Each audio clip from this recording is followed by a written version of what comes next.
Hi, I'm Carrick. Since we drove all the way out to California, we had to go to Hollywood. And no star in Hollywood is more committed to sustainability than Ed Begley Jr.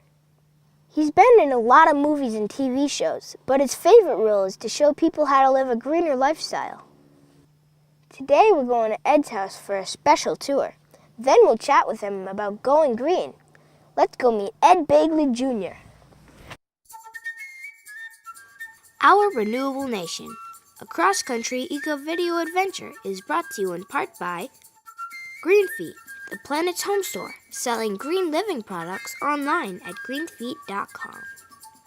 Living with Ed is a TV show that helps show people how to live more sustainably.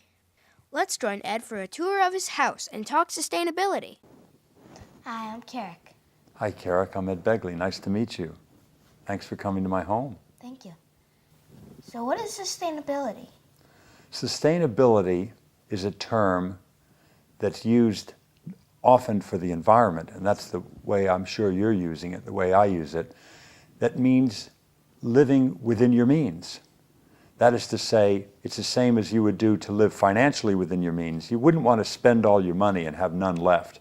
It's good to live off the interest of your money and leave your savings account in the bank, to live off the interest and leave the principal sitting. And that's what we need to do with the environment. Leave the principle of our trees and our many other resources as intact as we can and live off the interest, the bounty that nature provides, and to live sustainably. This is the kind of stuff I did first.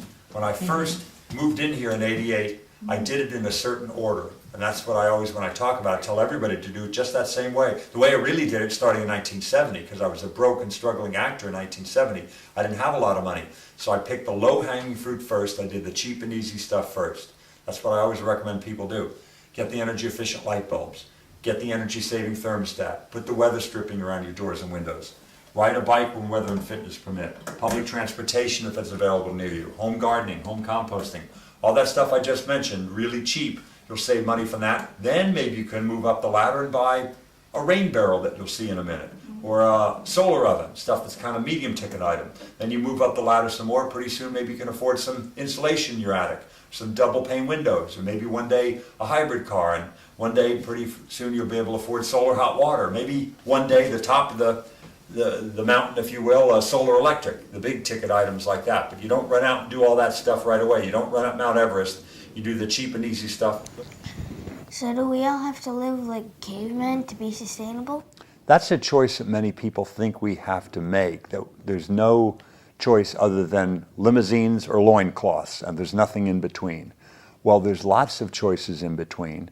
By that I mean, as you'll see when we tour this house, Carrick, I have a very comfortable life here, a modern life. I have a cell phone and a fax machine and a computer and all the stuff that I need to run a modern life and a business, but I do it sustainably. I try not to buy things too often. I try to buy something good and have it last a long time.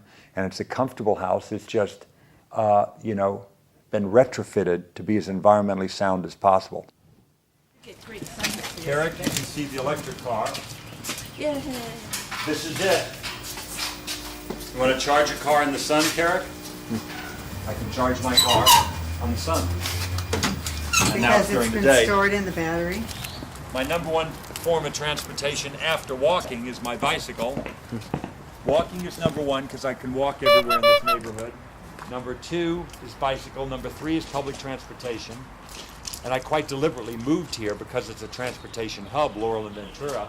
Yeah. And then number four would be my electric car. People think, oh, Ed rides his electric car everywhere. That's fourth in my list.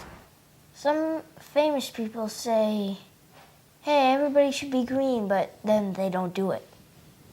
That kind of frustrates people. Yeah, there's a lot of people that are frustrated by that.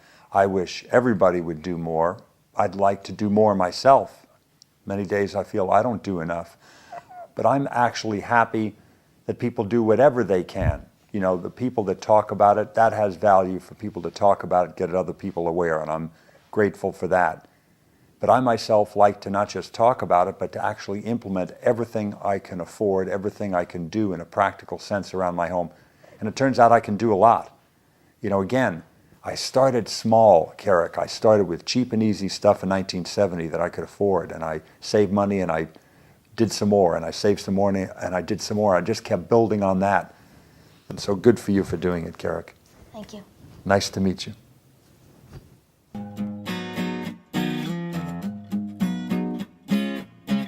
They always knew their way, just a waiting on time, taking the small steps they'd need